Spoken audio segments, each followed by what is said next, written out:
Hello ചങ്കളെ, ഞാനിപ്പോൾ എവിടെ നിൽക്കണ അറിയാക്ക്? ഞാനിപ്പോൾ നിൽക്കുന്നത് വീരാജ്പേട്ടിൽ നിന്ന് വരുന്ന വഴിയാണ് കേട്ടോ. ഇത് നേരെ അങ്ങോട്ട് പോയി കഴിഞ്ഞാൽ നമുക്ക് മടിക്കേരി പോണ റൂട്ടാണ്. അപ്പോൾ അതിൻ്റെ ഇടയ്ക്ക് ഇങ്ങനെ നല്ല റോഡ് സൈഡ് കിട്ടിയപ്പം ഭക്ഷണമൊക്കെ ഒന്ന് പാകം ചെയ്ത് സെറ്റാക്കാൻ വേണ്ടി നിർത്തിയതാണ് കേട്ടോ. അപ്പോൾ ചോറ് ഇതാ പാവും വെന്തുകൊണ്ടിരിക്കുന്നുണ്ട്. പിന്നെ ഇന്ന് കറി പന്നിയാണ് മേടിച്ചിട്ടുള്ളത് കേട്ടോ. പന്നി മസാല വരട്ടി വെച്ചിട്ടുണ്ട്, ഉള്ളിയൊക്കെ അരിഞ്ഞ് സെറ്റാക്കി വെച്ചിട്ടുണ്ട്. പിന്നെ വെള്ളം നമ്മൾ കുറച്ച് കൊണ്ടുവന്നിട്ടുണ്ടെന്ന് ക്യാമ്പിൽ തീരാനായി.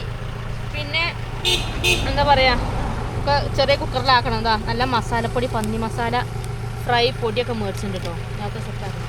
പിന്നെ വെള്ളം ഇനിയിപ്പോൾ അഥവാ തീരാന്നുണ്ടെങ്കിൽ ഇനിയിപ്പോൾ അവിടെ ഒരു വീട്ടിൽ പോയിട്ട് എടുത്തോളാം. ഇപ്പോൾ നേരത്തെ ഒരു ചേട്ടനെ കണ്ട് പരിചയപ്പെട്ടു. ഇപ്പോൾ 2 മിനിറ്റ് ഇങ്ങനെ നിന്നപ്പം ജസ്റ്റ് ഒന്ന് വന്ന് പരിചയപ്പെട്ടതാണ് കേട്ടോ. അപ്പോൾ അവരുടെ വീട്ടിൽ നിന്ന് വെള്ളമൊക്കെ വേണമെങ്കിൽ എടുത്തോളാനൊക്കെ പറഞ്ഞു. വണ്ടികളൊക്കെ ഇങ്ങനെ ചെറുപുറ പോകുന്നുണ്ട്. ആൾക്കാരൊക്കെ ഇങ്ങനെ പോണവരിങ്ങനെ നോക്കി പോകും. നടന്ന് പോണവരൊക്കെ ഇങ്ങനെ എന്താ സംഭവം, ഭക്ഷണമൊക്കെ ഉണ്ടാക്കല്ലേ.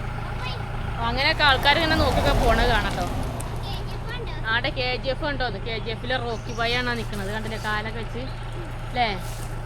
നല്ല രസമുള്ളൊരു നല്ലൊരു അറ്റ്മോസ്ഫിയർ, നല്ലൊരു ഗ്രാമാന്തരീക്ഷം. വല്യമ്മ വരുന്നുണ്ടായിരുന്നു. ലച്ചു കൊണ്ട് അതിനകത്ത് വണ്ടിക്കകത്ത് ഇരിക്കുകയാണ്. പഠനമാണ്, എന്തോ EVS എന്തോ എഴുതാനുണ്ട്, സയൻസ് എന്തോ ഹോംവർക്ക് എഴുതാനുണ്ടെന്ന് പറഞ്ഞിട്ട് അവിടെ ഇരുന്ന് പഠിത്തമാണ്.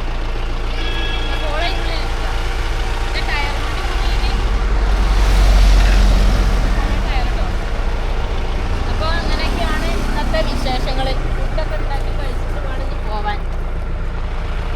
എനിക്കുണ്ട് ഞാനോ എൻ്റെ ഒരു വല്യമ്മ അങ്ങനെ നോക്കണുണ്ടായിരുന്നു നമ്മളെ പരിപാടികളൊക്കെ കണ്ടു. കുറേ ആൾക്കാർ എന്താ സംഭവം എന്നൊക്കെ നമ്മളെ ഇടയ്ക്ക് ഇങ്ങനെ വീഡിയോ എടുക്കണൊക്കെ കാണുമ്പേ ചിലവരിങ്ങനെ നോക്കിയിട്ട് ഇങ്ങനെ പോകും. അപ്പോൾ ഈ കർണാടകയിൽ നിന്നൊക്കെ ആരെയും നമ്മളെ വീഡിയോ കാണുന്നവരുണ്ടെങ്കിൽ ഒന്ന് കമൻറ്റ് ചെയ്തോളിട്ടോ, നിങ്ങൾ ഈ ഭാഗത്ത് എവിടെയാന്നൊക്കെ. നമുക്ക് പിന്നെ കണ്ടേരാ.